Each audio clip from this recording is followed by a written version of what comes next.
Hey guys, Coach Nick here. It's about that time where people are starting their New Year's resolutions, and the second most popular New Year's resolution is losing weight.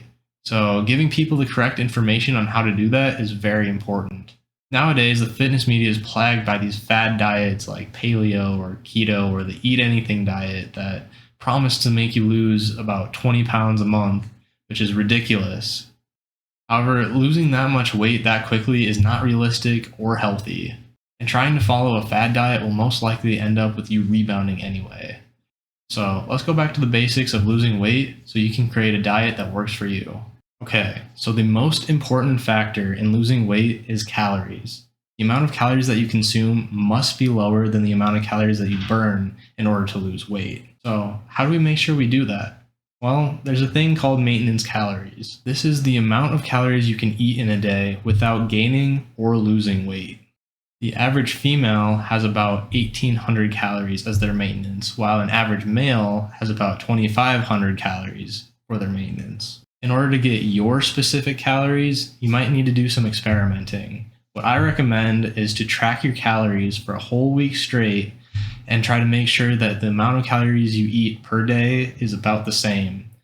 Weigh yourself at the beginning and the end, and if you gain weight, then that means that you are above your maintenance calories, and if you lose weight, that means that you're below your maintenance calories.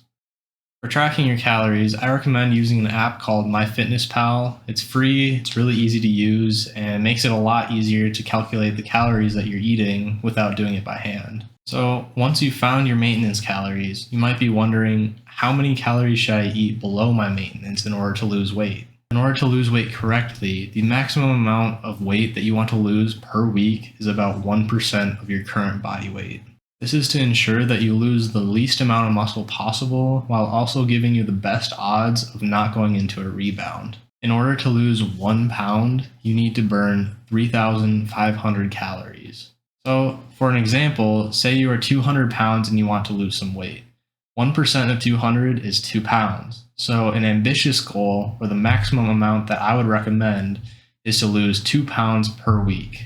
This means that you are burning 7,000 calories per week, or 1,000 calories per day. So if you have a maintenance calories of 3,000, then each day you will be required to eat 2,000 calories in order to lose 2 pounds in 1 week. Now that we have talked about how much you need to eat, we should talk about what to eat. The goal is to eat foods that are low in calories that still make you feel full. These foods are typically foods high in protein or high in fiber. Some examples of foods high in protein are chicken, fish, beef, and foods that are high in fiber are foods like vegetables or whole grains. So replacing things like McDonald's with these kinds of whole foods every once in a while will help you keep your calories low while keeping you feeling full and happy. The last thing I should mention is cardio. Cardio is largely seen as the most important thing in order to lose weight, and while it is beneficial as a tool, it should not be your main focus.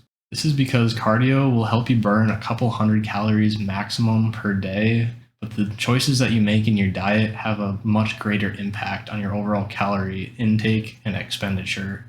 For example, a Mars bar has 230 calories, so a simple candy bar can overtake your entire cardio regimen for the day. So what you eat and how much you eat is much more important than cardio. In summary, the correct way to lose weight is to manage your calories. How you do that is up to you, but the golden rule of weight loss is calories in versus calories out. How much you consume will determine if you lose weight or gain weight. Thanks for watching. If you liked the video, give it a thumbs up, and if you want to watch more health and fitness videos, hit the subscribe button. See you next time.